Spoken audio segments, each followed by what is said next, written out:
Friends, तो मैं हूं आरती। संस्कृति आईएएस के यूट्यूब चैनल पे आप सभी का स्वागत है। मैं हाजिर हूं एक नए टॉपिक को लेकर के। आज का हमारा टॉपिक है तालिबान से संबंधित। हम लगातार जो है घटनाएं सुनते रहते हैं कि तालिबान सरकार ने जो है वहां पर महिलाओं की शिक्षा पर पाबंदी लगा दी है, सामाजिक रूप से बाहर जाना, बहुत सारी पाबंदियां जो है वहाँ पर लगाई गई हैं। बिल्कुल बहुत ज़्यादा बंद कर दिया गया है वहाँ पर महिलाओं को। आज की हमारी खबर ये है कि तालिबान जो सरकार है, ऐसा लग रहा है कि उसमें विभाजन होने वाला है या फिर जो है दरार पड़ती दिखाई दे रही है। ऐसा इसलिए है क्योंकि वहाँ के जो गृह मंत्री है ना हक्कानी, और साथ में जो है एक तालिबान से संबंधित जो उच्च स्तर के जो है शिक्षा मंत्री हैं, जिनको आप नदीम, शॉर्ट नाम नदीम, वैसे तो बहुत बड़ा नाम है, नदीम है, उनके खिलाफ जो है एक टिप्पणी की और जो है संकीर्ण मानसिकता वाला व्यक्ति इनको कह दिया। इसके बाद ऐसा लग रहा है कि जो है तालिबान सरकार में दरार पड़ जाएगी, क्योंकि दोनों नेताओं से जो है वहाँ के लोगों को और भी बहुत सारे लोगों को अलग अलग उम्मीदें हैं। हक्कानी को लेकर के लोगों का ये एक तरीके से मानसिकता हो गई है कि वहाँ पर स्थिरता आई है, कल को जो है बदलाव थोड़े बहुत हो सकते हैं। तो हम यहाँ पे सारे पहलुओं को समझेंगे कि न्यूज़ आखिरकार ऐसी निकल के क्यों आ रही है और इसकी पृष्ठभूमि कहाँ से तैयार हुई। क्योंकि जब किसी का गुस्सा फूटता है ना, कि किसी के बारे में ऐसे बोल देना कि इसकी जो है मानसिकता संकीर्ण है या जो एक तरीके से कुछ भी बोल देना, तो इसका मतलब है कि पहले से चला दिमाग में, कोई बात पहले बुरी लगी होगी, मौका मिला और वहाँ पे इन्होंने ऐसी चीज़ें जो है बोल दी। ठीक है, तो लिखा है क्या अफगानिस्तान में तालिबान के भीतर दरार पड़ गई है।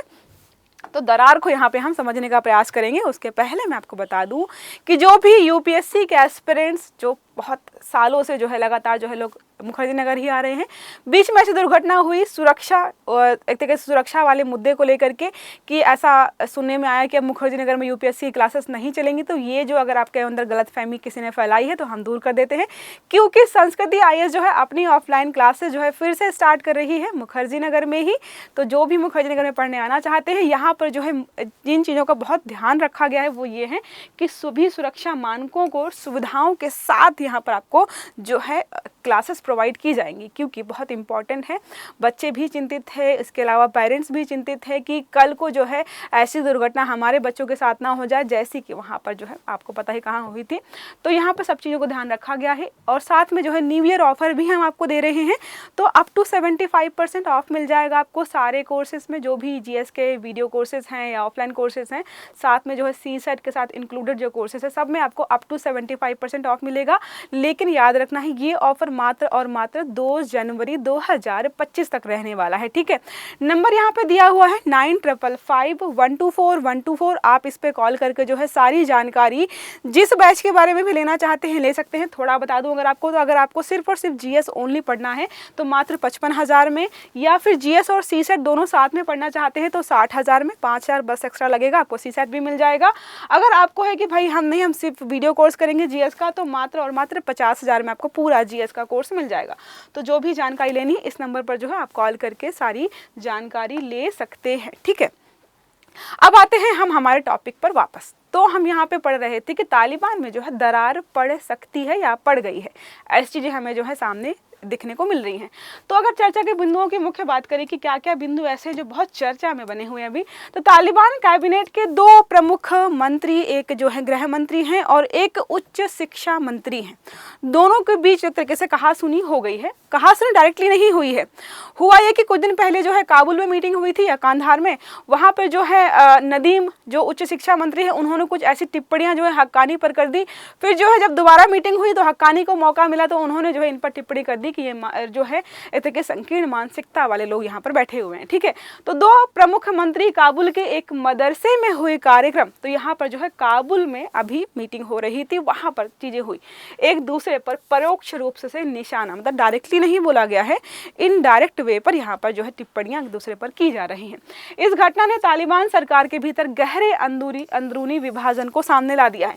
अगर देखो बात करें जो है हक्कानी की, तो इनके बारे में ये विचारधारा है कि ये शुरू से ही जो उच्च स्तर के जो भी तालिबानी तरीके से मंत्री हैं या अधिकारी हैं या किसी भी अच्छे पद पर हैं, उनको लेकर के विरोध के ही एक तरीके से स्वर में दिखाई देते हैं, क्योंकि ये पढ़े लिखे हैं और इनका मानना है कि अगर तालिबान सरकार में आप किसी को लेकर के आ रहे हो किसी भी पद पर, तो आप पढ़े लिखे लोगों को ही लेकर आना चाहिए। लेकिन ऐसा कई जगहों पर जो है नहीं दिखाई देता है, और जो ऑलरेडी पदों पर यहाँ पर विराजमान हैं वो क्या करते हैं, अपने जान पहचान के लोगों को ही यहाँ पर भर्ती कर रहे हैं। वो पढ़े लिखे हैं नहीं पढ़े लिखे हैं उनको जो है इस बात से जो है तरीके से फ़र्क ही नहीं पड़ रहा। साथ में कुछ दिन पहले ऐसा हुआ कि कुछ तालिबानी तरीके से बड़े पदों पर आसीन व्यक्ति हैं, उन्होंने बहुत सारे मंत्रालयों के जो अधिकार होते हैं एक तरीके से हमारे जो हथियार वगैरह होते हैं उनके वितरण के अधिकार यहाँ पर छीन लिए। तो लगातार जो है घटनाएं ऐसी हो रही जिसका परिणाम हमें लग रहा है कि कल को जो है तालिबान सरकार में दरार पड़ सकती है। ठीक है, अगर बात करें तो इस कार्यक्रम में गृह मंत्री सिराजुद्दीन हक्कानी ने शीर्ष तालिबान नेता हिबतुल्लाह अखुंद राजा के जो करीबी उच्च शिक्षा मंत्री हैं मोहम्मद नदीम पर यहाँ पर जो है संकीर्ण मानसिकता का आरोप लगाया है।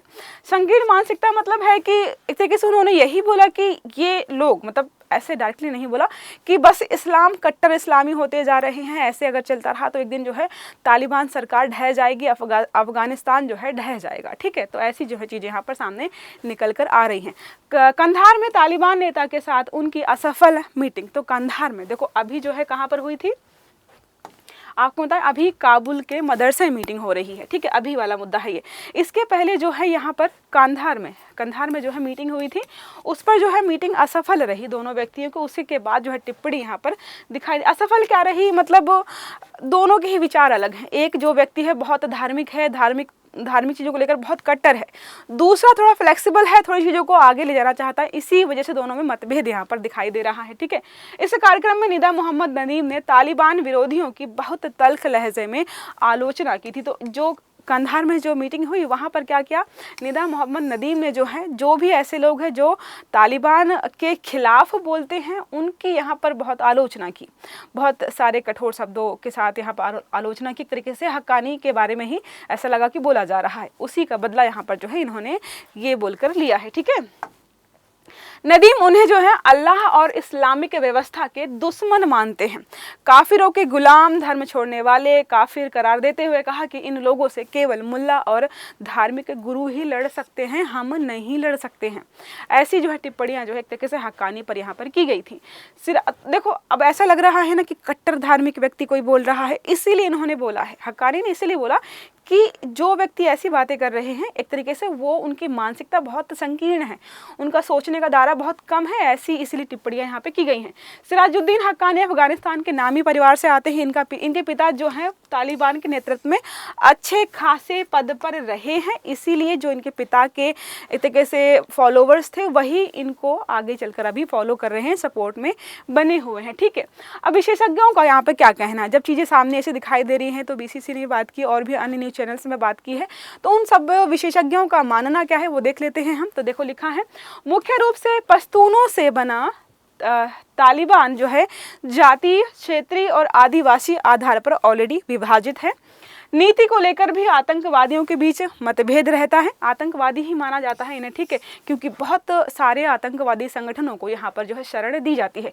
और अभी अगर आप देखेंगे ना तो अफगानिस्तान जो है पूरी तरीके से विश्व से कट गया है, क्योंकि ऐसी नीतियाँ, मतलब 21वीं सदी में आप ऐसी नीतियाँ लेकर के आ रहे हो कि वहाँ पे सब चीज़ें बंद कर दी हैं, महिलाओं के अधिकारों को बिल्कुल छीन लिया गया है। तो बहुत सारी चीज़ें ऐसी कट्टर रूप से लागू की जा रही है जिसकी वजह से बिल्कुल दूसरे देशों से कट्टा दिखाई दे रहा है। ठीक है, हक्कानी नेटवर्क जो है पूर्व में स्थित तालिबान गुट और देश के दक्षिण में तालिबान के सह संस्थापकों के गुट के बीच प्रतिस्पर्धा बढ़ रही है।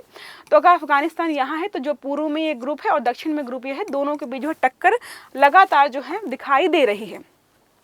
बात करें उत्तर अफगानिस्तान में स्थित जो जातीय ताजिक और उज्बेक ऊपर जो है बॉर्डर पड़ता है ना, तालिबान कमांडरों का एक छोटा और कम शक्तिशाली गुट भी है। मतलब एक ही देश में जो है अलग अलग गुट जो है बने हुए हैं और ज़्यादातर जो है साथ में नहीं दिखाई दे रहे हैं, एक दूसरे के प्रतिस्पर्धी के रूप में काम कर रहे हैं। तालिबान के अपेक्षाकृत व्यवहारिक राजनीतिक हस्तियों कट्टर फील्ड कमांडरों और कट्टरपंथी मौलवियों के बीच भी मतभेद है, मतलब उनके बड़े बड़े जो अधिकारी पद पर हैं उन सबके बीच भी मतभेद है। इस्लामी कानून की अपनी कट्टरपंथी व्याख्या को लागू करने पर आमादा है। देखो इशू यही हो रहा है कि जो भी इस्लामी कट्टरपंथी हैं वो अपनी सारी नीतियों को जो है लागू करना चाहते हैं, और कुछ लोग जो है खुले तौर पर यहाँ पर जैसे हक्कानी जो है खुले तौर पर जो है निंदा करते हैं, लेकिन जो है बहुत सारे लोग ऐसे हैं जो सच में इन नीतियों को पसंद तो नहीं कर रहे हैं, लेकिन अमीरों की एक तरीके से निंदा नहीं करना चाहते। उनको लगता है कि ऐसा ना हो कि हम जो है ये तालिबानी जो सरकार है ऐसे कट्टर नियम जो लेकर के आ रही है उसके खिलाफ कुछ बोले तो हमें अपने पद से हटा दें या सज़ा का प्रावधान हो जाए, कुछ भी हो जाए, क्योंकि अभी भी इतना कठोर है कि वहाँ पर जो है सज़ा सामाजिक रूप से दी जाती है। जैसे आपने बहुत सारे वीडियोज़ देखे होंगे ना कि चौराहे पे खड़ा करके पत्थर मारना या जो भी तरीके के एक तरीके से खुले तौर पर जो सज़ा दी जाती है, वहाँ अभी भी ये चीज़ें चालू हैं, इसलिए लोग जो है उनके खिलाफ बोलना नहीं चाहते हैं। नीति और संयम के मामलों में जो है मतभेद वास्तव में गौड़ है। अधिक गंभीर मतभेद शक्तियों और विशेषाधिकारों को विभाजन पर है। ज़्यादातर किसी भी देश में हो, किसी भी समुदाय में हो, ज़्यादातर लड़ाइयाँ होती हैं कि किसके पास क्या विशेषाधिकार होने चाहिए, मतलब शक्तियों को लेकर के और विशेषाधिकारों को लेकर के ही लड़ाई होती है। अब यहाँ पे ऐसा लग रहा है कि बहुत सारी महिलाएं हैं जो कि तालिबान सरकार के विरोध में हैं। अब उनके अधिकारों का आप हनन करोगे तो जाहिर सी बात है आपके विरोध में होंगी, लेकिन फिर भी हम ये नहीं कह सकते हैं कि वो हक्कानी के सपोर्ट में है, ठीक है, क्योंकि हो सकता है कल को हक्कानी को जो है सारी सरकार यहाँ पर सौंप दी जाए या फिर जो है सारा जो चीज़ें जो भी सरकार चल रही है समेटना शुरू कर दे, लेकिन कल को उनकी अगर मानसिकता बदल गई फिर जो है ऐसी ही चीज़ें या इससे बदतर चीज़ें सामने आने लगी, इसलिए जो है महिलाएं तो तालिबान सरकार के जो भी कानून आ रहे हैं उनके विरोध में हैं अभी, ठीक है। तालिबान का इतिहास की बात करें तो आप सबने सुना होगा, जितना भी यहाँ पे कूड़ा करकट फैलाया गया है, ज़्यादा जो सबसे बड़ा अहम रोल है वो एक तरीके से अमेरिका का फैलाया हुआ है, ठीक है। और जिस हक्कानी के बारे में हम बात कर रहे हैं उस पर शायद $1 करोड़ या 1 करोड़ डॉलर का जो है एक तरीके से इनाम रखा है जो भी इस व्यक्ति को पकड़ कर लाएगा, या मतलब ऐसी चीज़ें यहाँ पे ऑलरेडी चलती रहती हैं। तालिबान जो अफगानिस्तान का एक इस्लामी कट्टरपंथी संगठन है। ये संगठन पहले नहीं था, माना जाता है कि पाकिस्तान में जो है मदरसों में जो है युवाओं को जो है एक तरीके से इस्लामिक शिक्षा दी गई, बाद में उन्होंने जो है तालिबान संबंधी संगठन बनाया और वही जाकर के आज जो है अफगानिस्तान में जो है बड़े लेवल पर जो है काम कर रहा है, ठीक है। देखिए लिखा है इसने अफगानिस्तान पर कई बार शासन किया है। मैं पहले इसका इतिहास बता देती हूँ फिर आपको समझाऊंगी कि कब आया और कब गया। इसका इतिहास जो अफगानिस्तान के युद्धग्रस्त अतीत से गहराई से जुड़ा हुआ है, ठीक है। अब यहाँ पर पहले क्या हुआ, सोवियत संघ का हस्तक्षेप हुआ। 1980 में जो है सोवियत संघ ने अफगानिस्तान पर आक्रमण कर दिया। इसके जवाब में जो है अमेरिका ने, देखो करते क्या रहे स्टार्टिंग से, अमेरिका ने जो है मुजाहिदीन को हथियार और धन मुहैया कराया। जैसे अभी सोवियत संघ जो है आपको पता है रूस है, पहले सोवियत संघ था। अब जब यूक्रेन और रूस लड़ रहे थे तो यूक्रेन को हथियार प्रोवाइड किए गए थे। अब जब सोवियत संघ और तालिबान या अफगानिस्तान के बीच यहाँ पर जो है युद्ध चल रहा था तो तालिबान सरकार या कह सकते हैं या जो भी यहाँ पर मुजाहिदीन को यहाँ पर हथियार किसने दिया, अमेरिका ने हथियार दिए। जिसके बाद क्या हुआ, यहाँ पर सोवियत संघ के हटने के बाद अफगानिस्तान में विभिन्न गुटों के बीच सत्ता संघर्ष शुरू हो गया, ठीक है। मदरसों का योगदान बताया तो आपको ऑलरेडी बताया है कि पाकिस्तान के मदरसों में जो है युवकों को जो है मुस्लिम शिक्षाएं दी गई, जो बाद में जो है तालिबानी ग्रुप बनकर के तरीके से तालिबान संगठन बना करके जो है पूरे अफगानिस्तान में शासन चलाने लगे, ठीक है। अब यहाँ पे कट्टरपंथी विचारधारा क्या है, तो तालिबान एक कट्टरपंथी इस्लामिक विचारधारा है। इसी के चलते वो लोग जो हैं वहाँ पर सारे अधिकारों को छीनते जा रहे हैं, ठीक है। वैसे बोला जाता है कि इस्लाम धर्म बहुत खूबसूरत है, लेकिन जो है अगर कट्टर हो जाए कोई व्यक्ति तो वो थोड़ा खूबसूरती की जगह बदसूरत दिखाई देना था, जो कि हमें यहाँ पे दिखाई दे रहा है, ठीक है। वे अफगानिस्तान में एक कट्टरपंथी इस्लामी शासन स्थापित करना चाहते हैं, ठीक है। अब यहाँ पर तालिबान का शासन की बात करें तो कठोर शासन है, बहुत ज़्यादा कठोर शासन है। वहाँ पर सबके अधिकारों को छीना जा रहा है, महिलाओं के, बच्चों को, और जो है जो सज़ा वगैरह है वो खुले तौर पर समाज में भी दी जाती है, ठीक है।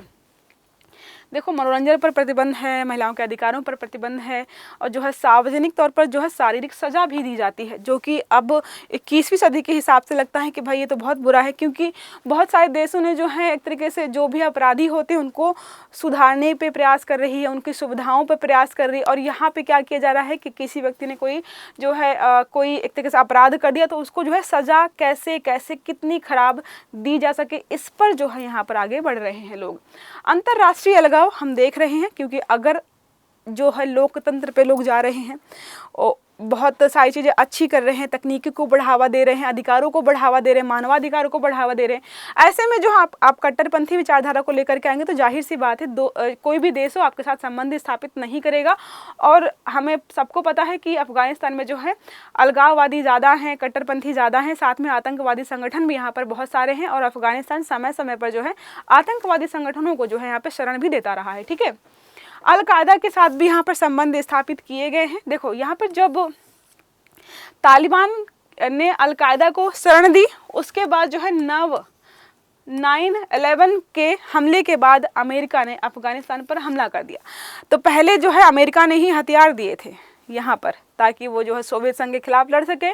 जब यहाँ पर जो है ये जो आतंकवादी संगठन आया था उसने अमेरिका पर ही उल्टा हमला कर दिया, जो कि 9/11 के नाम से जाना जाता है, जो कि बहुत बड़ी मात्रा में वहाँ पर लोग मारे गए। जब यहाँ पर हमला हुआ तो जो है अमेरिका ने जो है अफगानिस्तान पर या तालिबान जो भी ग्रुप वहाँ पर सब पर हमला कर दिया। ठीक है, अल-कायदा को पकड़ने के लिए अफगानिस्तान पर हमला किया।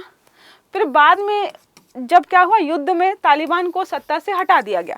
तो कभी प्रश्न पूछा जाए कि कभी कि अफगानिस्तान से तालिबान की सत्ता को हटाने का काम किस देश ने किया था, तो अमेरिका ने ही किया था। फिर क्या है, 2021 में जो है ये चले गए वापस, अमेरिका वहाँ से अफगानिस्तान से चला गया। फिर यहाँ पे सत्ता का एक तरीके से लड़ाई झगड़ा शुरू हो गया कि कौन कौन संभालेगा। तो 2021 में अमेरिका यहाँ को इसको छोड़कर चला गया। 20 साल बाद अमेरिकी सैनिकों के अफगानिस्तान के वापस जाने पर तालिबान ने फिर से सत्ता पर जो है कब्जा कर लिया, 2021 में छोड़कर गया। अब यहाँ पर जो है इसके सामने चुनौतियाँ कौन सी हैं? बहुत सारी चुनौतियाँ, जिसमें है अंतर्राष्ट्रीय मान्यता। ठीक है, तो अंतर्राष्ट्रीय मान्यता जो है मुश्किल हो जाती है ऐसे संगठनों के लिए जो कि बहुत कट्टर हैं और जो है आतंकवादी संगठनों से जुड़े हैं, क्योंकि अंतर्राष्ट्रीय स्तर पर जो है बहुत सारे जो है ग्रुप चल रहे हैं, प्रोग्राम चल रहे हैं जो कि आतंकवाद को ख़त्म करना चाहते हैं, और ये देश जो है पूरा आतंकवाद से भरा हुआ है। आर्थिक संकट, अब जब दूसरे देशों के साथ संबंध ही अच्छे नहीं हो पाएंगे, साथ में जो है आपके यहाँ पर देश में जो है राजनीतिक स्थिरता नहीं है, तो जाहिर सी बात है आर्थिक संकट भी यहाँ पर बढ़ रहा है लगातार। मानवीय संकट भी है, अब मानवाधिकारों का उल्लंघन कर रहे हैं, बहुत सारे लोग वहाँ से भाग रहे हैं, बहुत सारे लोगों की वहाँ मृत्यु हो रही है, तो मानवीय संकट भी यहाँ पर आ रहा है। आंतरिक चुनौतियाँ भी हैं, तालिबान के भीतर विभिन्न गुटों के बीच जो मतभेद चल रहा है उसके कारण जो है आंतरिक जो है चुनौतियाँ भी सामने निकल कर आ रही हैं। तो ये सारा हमारा आज का आर्टिकल था, जिसमें हमने पढ़ा कि ऐसा लग रहा है कि तालिबान के बीच जो है दरार पड़ सकती है, क्योंकि 2 बड़े पदों पर आसीन जो मंत्री हैं वो जो है एक दूसरे पर जो है तरीके से टिप्पणियाँ करते नजर आ रहे हैं। ठीक है, तो ये सारा आर्टिकल हमने पढ़ा, उसके बाद जो है क्या क्या रीजंस हैं, क्यों अच्छा दिखाई दे रहा है, वो सब पढ़ लिया। तालिबान कब कैसे आया, अमेरिका का क्या रोल रहा अफगानिस्तान में, ये सारा हमने ऑलरेडी अच्छे से पढ़ लिया है। अब एक प्रश्न जो है इसी से संबंधित है, तालिबान को सत्ता से किसने हटाया था? मैंने अभी पढ़ाया था आपको, आई होप याद रहेगा तो आप कमेंट कर देंगे। सोवियत संघ ने, अमेरिकी सेना ने, पाकिस्तान ने, या फिर ईरान ने? तो क्या है, जो भी सही आंसर है वो कमेंट बॉक्स में मुझे बताइएगा। ठीक है, तो ये रहा हमारा आज का आर्टिकल, आई होप आपको समझ में आया होगा। अगर क्लास अच्छी लगी है तो लाइक करिएगा, चैनल को सब्सक्राइब करना मत भूलिएगा, बेल आइकन दबा के रखिएगा ताकि सारे आर्टिकल्स आपको टाइम से मिलते रहें। अच्छे से पढ़िएगा। Have a good day, thank you.